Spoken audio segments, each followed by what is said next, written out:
মাদারীপুরের শিবচরে নির্মাণাধীন Bangladesh frontier technology and hi-tech park স্থানান্তর করা হচ্ছে না। শিবচরেই হবে এই পার্ক।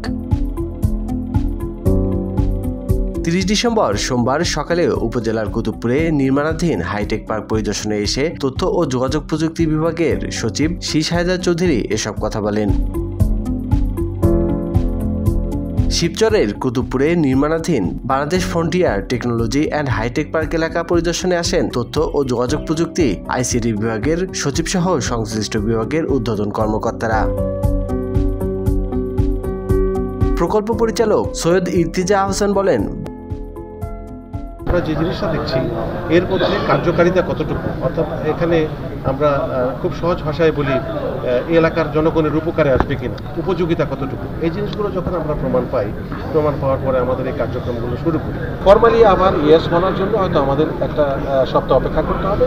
এক সপ্তাহের মধ্যে আমরা হয়তো তাদেরকে তাদের কার্যক্রমগুলো শুরু করাতে হবে। এ সময় উপস্থিত ছিলেন বাংলাদেশ হাইটেক পার্ক কর্তৃপক্ষ পরিচালক এনডিসি AKM আমিরুল ইসলাম, তথ্য যোগাযোগ প্রযুক্তি বিভাগের উপসচিব মোহাম্মদ সাইফুল হাসান, নির্বাহী প্রকৌশলী ফিরোজ আহমেদ, প্রজেক্ট ইঞ্জিনিয়ার বসির আহমেদ মজুমদার সহ অন্যান্য কর্মকর্তারা।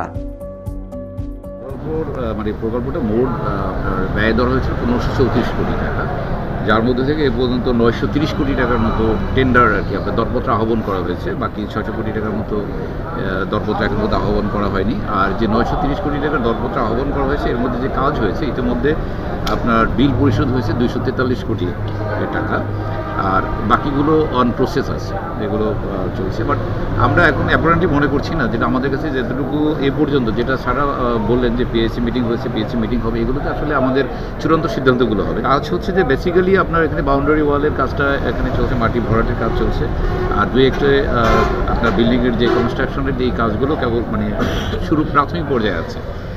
আর আপনার টোটাল প্রকল্পের মেয়াদ হলো যে আপনার 2026 সালের 31 ডিসেম্বর পর্যন্ত। স্বাধীনতা টিভি বাংলা নিউজ ডেস্ক।